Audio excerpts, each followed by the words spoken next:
28 मई 1998 ये सिर्फ एक तारीख नहीं थी, ये वो दिन था जब एक कौम ने दुनिया को बताया कि इज्जत, खुददारी और आज़ादी की कीमत क्या होती है। दुनिया में ताकत की दौड़ जारी थी। बड़ी बड़ी ताकतें अपने हथियारों पर फख्र कर रही थीं। हर मुल्क अपनी हिफाजत के लिए मजबूत होना चाहता था। ऐसे वक्त में पाकिस्तान भी एक नाजुक दौर से गुजर रहा था। पाकिस्तान के दुश्मन ये समझते थे कि ये मुल्क कभी मजबूत नहीं हो सकेगा। वो समझते थे कि वसाइल की कमी, मुश्किलात और दबाव पाकिस्तान को कमज़ोर कर देंगे। लेकिन वो एक चीज़ भूल गए थे, ये कौम ईमान रखती थी। ये कौम हार मानना नहीं जानती थी। पाकिस्तान के साइंसदान दिन रात खामोशी से काम कर रहे थे।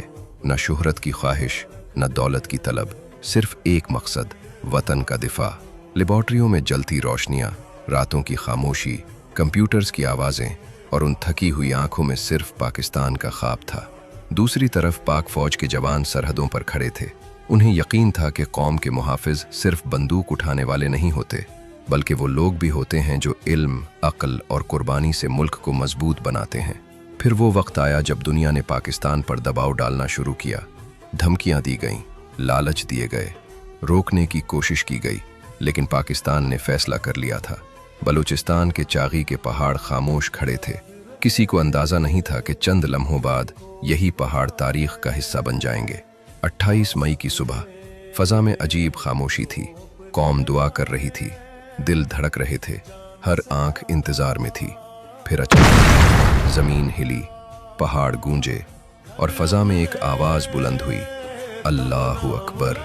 ये सिर्फ एक धमाका नहीं था, ये पाकिस्तान के अज़्म की आवाज थी।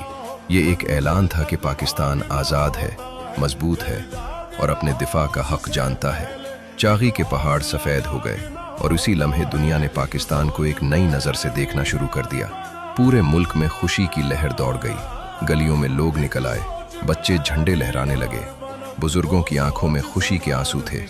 हर तरफ एक ही नारा गूंज रहा था, पाकिस्तान जिंदाबाद। ये कामयाबी सिर्फ साइंसदानों की नहीं थी, ये कामयाबी पूरी कौम की थी। उन माओं की थी जिन्होंने अपने बेटों को वतन पर कुर्बान होने का दर्स दिया। उन सिपाहियों की थी जो सरहदों पर डटे रहे। उन लोगों की थी जिन्होंने हर मुश्किल वक्त में पाकिस्तान का साथ दिया। यौम तकबीर हमें याद दिलाता है कि कौमें सिर्फ हथियारों से मजबूत नहीं होती, कौमें अपने इत्तेहाद, ईमान और कुर्बानी से मजबूत बनती हैं। आज भी जब सब्ज हिलाली परचम हुआ में लहराता है तो चागी के पहाड़ जैसे खामोशी से कहते हैं, यह कौम कभी झुक नहीं सकती। पाकिस्तान सिर्फ ज़मीन का एक टुकड़ा नहीं, ये लाखों कुर्बानियों की अमानत है। ये हमारे ख्वाबों की पहचान है, ये हमारे ईमान की ताकत है।